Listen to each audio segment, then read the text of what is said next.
Kobe. Oh my goodness. Shaq. See you on the flippity flip. You on the flippity flip. Woo!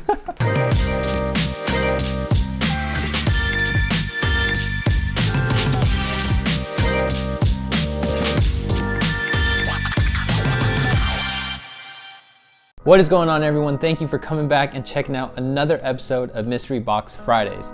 I'm your host today, Sneak Peek. So we're going to go ahead and jump into this box. Shout out to everyone who watched last week's box, the one from Sneak City. Thank you guys. That's been the biggest video I've done so far, reaching over 11,000 views. For me, as a small YouTuber, that's amazing. So that's the first video to ever break 10,000. So shout out to everyone who watched it, commented. I loved hearing all of your guys' opinions on it. Today we do have a box from Soul Steals, and so today's box is going to be a $1,300 box. It really is $1,150, but after shipping costs and taxes and all that stuff, comes out to about $1,300. As I said before, this one does come from Soul Steals. It is a membership typed company. You pay like a monthly fee, you can pay a weekly fee, a daily fee, or a yearly fee. Of course, the one that you pay a yearly fee is going to cost you the least amount of money. So they do drop beater boxes on there, so that's what we copped today. We're gonna go ahead and see if this box is profitable or not and how profitable it is. So there's no specific size ranges, and usually in beater boxes it is shoes that are used and that they need to be cleaned up a little bit, hence the term beater, but they're officially not like super trash beat up shoes. So they still should have life and should have value in them. In order for us to see if this box is profitable, we are gonna have a counter right over here, and that is gonna tell us the estimated market value for each shoe. Now at the very end of the video, we're going to go ahead and count all of it up, and we're gonna see how much profit we're left with. Dig straight into it. All right, and over here on Sneak Peek, we wanna try and give you a sneak peek. So the sneak peek low-key gives it away, but oh, you guys see that box right there? All right, so I'm low-key excited about, of course, the Tom Sachs box that you guys saw. So we all know what's in there. It is a size 10, which might be my size. Well, we'll get into that one. All right, we'll open that one later. But first box out, we do have a pair of Kyrie's. This is a size 11.5 Kyrie 5 Bandaloo. So I guess that's what we have. I honestly haven't kept up with Nike basketball stuff, which is sad because I used to be so into all the Nike basketball stuff, just because, one, I played in high school, so basketball is super near and dear to my story, but because of COVID and all that stuff, I haven't really been keeping up with it. Like, I used to be all into hearing Wear Testers, Nightwing 2303. He is still the GOAT of, I think, reviews, and so I used to watch him all the time. So I don't know how much these go for. I think this might be like I wonder if this was like a region exclusive type of shoe, but it is dead stock, by the way. So it's dead stock shoe, has a lot of cool colors and patterns, all that stuff. But yeah, size 11.5, at least it's dead stock, so hopefully we can sell that one. We do have a size 9, a Jordan 11. Oh man. I was hoping for like, you know, the cherry lows or the UNC lows. But these are the Jordan 11, the IE colorway. At least this one's dead stock too, so that's not bad, but it is a size 9. I'm not a really big fan of these, to be honest. Like, it's just not my style. I did kind of like the nubuck on it, but it's still just not like personally for me. But if you guys like it, hey man, rock it. We do have a Jordan 5 box, which I haven't seen before. It says Premio. I don't know if this is like a hype shoe or, I don't know, I'm kind of scared right now.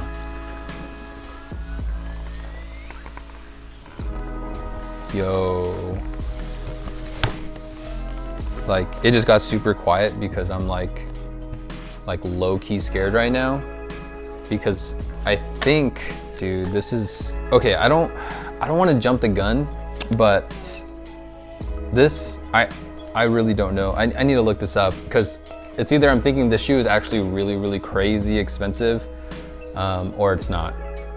It's just, I don't know, it reminds me of like the Bin series and stuff, just stuff like that, but it does come with extra shoelaces and hang tags. It actually does come with this super cool, oh, see it says bin 23, dude. Oh my gosh. I've never had a bin shoe ever, so this is like insane to me right now. So bin 23 on that, and I'm honestly like low-key speechless because I don't even know if this is oh my gosh, dude. Even in this it says there's one, this is pair 948 out of 2,133 pairs. So there's like a small little, dude, the leather on this is freaking crazy, dude. And these honestly look like they're almost dead stock. They might be dead stock. I don't know. That's why I'm like freaking out, because I'm like, yo, this is wild. And these freaking shoe trees are so sick. Freaking Jordan branding on it, and oh my gosh. I was not expecting this at all, dude. This is insane. All right, well, we'll move on for the sake of moving on. Like, I could just stare at the shoe and inspect the shoe and do all this for such a long time, but you'll see over here on the counter how much it's really worth. So I have no idea right now. Like, it is an older shoe. Just like the bin series came out like a while ago. It came out, yeah, 2010. So it's definitely a rare shoe to find. I mean, there's only 2,000 something pairs made, and I have one of them right now. It's crazy, but I don't know how much they're going for. I don't know if these are technically dead stock or not. They are a size 8.5, so they're not my size. So if you're interested, you know to hit me up.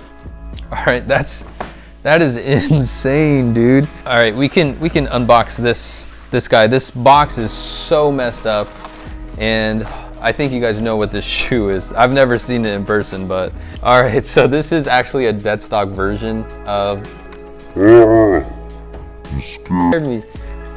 This is a dead stock version of the Mars Yard overshoe, and so you have the Nike Mars shoe on the inside, which is what like everyone loves. I mean, I've seen people rock this. I really do think it's cool when people cut the shroud off and then just rock it like that. I don't know why. It's like I just think it's super cool. Like, if I were to keep these and do that, like, that's exactly what I would do. I know these still go for a pretty decent amount, not like something super crazy, but it's still a pretty good amount. So I'm not mad at getting these, just because I've always wanted to see one, and honestly, like, I'm so tempted just to cut off the shroud on it. We do have 2 shoes left. They are in Flight Club boxes, so I'm guessing I already opened up the heater pair of shoes, so let's see what else is left. All right, so this says a Air Jordan 5. I've never had a Flight Club box like this. Interesting. So here is a pair of Jordan 5s. I don't know if these are called like the lasers or elephant print or something like that, but you pretty much have elephant print going all over the shoe. And it's interesting because it's kind of seamless. Like, there's no real different pieces of material. It's all just kind of like this nubuck suede type of material, and they're gently used. I think they still have a bunch of life left, so definitely not a bad shoe. I just don't know how much they go for. I've never really had shoes like this. So last shoe out of the box, another Air Jordan 5. Oh, all right. So we do have a pair of Jordan 5s. These are the metallic 5s. I know that. This one, I wonder if this is a current, like the most recent release version, or if this is like an older version. So a size 12 from the 2011. So it's not bad. I mean, I've sold pairs like this, older ones, and they still move for good money. The outsoles, like, there's something white on this one, but on the other pair it looks almost dead stock. I don't think I can sell these as dead stock because they do look worn, at least on the uppers. There's some markings, some scuffs, but they were kept pretty clean, so I'd say they were probably only worn just a few times. A lot of Jordan 5s in this box. Definite, and we also got some dead stock shoes. So this is this is honestly like probably one of the most exciting boxes I've opened up yet. So I'm still just in shock that we got a pair of bin 5s. So it's insane. So anyways, let's go ahead and tally up this box. So here is the market value for everything that we have right now, and we're gonna total it up, and the whole sum total is gonna be right here. And we have to subtract the box, which was like $1,292 or something cents, pretty much $1,300, all right? So we're gonna subtract that, and we are left with this amount of profit, all right? So you guys tell me if it's good or bad, if you like this box, if you didn't like this box. So just rating this box, I would say, I mean, usually it's an A tier box, right? Just because I think the value is definitely there. Now, movability is definitely gonna be something that's a little bit harder for this box. I would probably give it something like a B, just because like, this is gonna be definitely a collector's shoe. It's not for everyone, it's a collector's piece. Not everyone wants those Mars Yard shoes, and these the Jordan 5, like the laser print elephant, like I don't really see that often either. Like, it's a lot of shoes that you just don't see. Like Kyrie's, I don't think that they move super well. The IEs, they don't move like super well. At least they're dead stock, so that will make it move faster. But I would just say in general, this box is gonna move just a little slower than normal. Yeah, but I'm pretty sure profit range is awesome, and I mean, excitement and just like overall unboxing it, this is definitely an A. Like, I love this. So yeah, leave me your thoughts in the comments down below, and tell me what you guys think, what you guys like, don't like, whatever you like. So I appreciate you guys for always supporting, always commenting. Make sure if you're commenting, also leave a like. Likes go a long way, it helps build my channel. And so with that, we're just gonna go ahead and sign off, and we'll see you guys on next week's episode. Peace. Really? Okay. See you guys.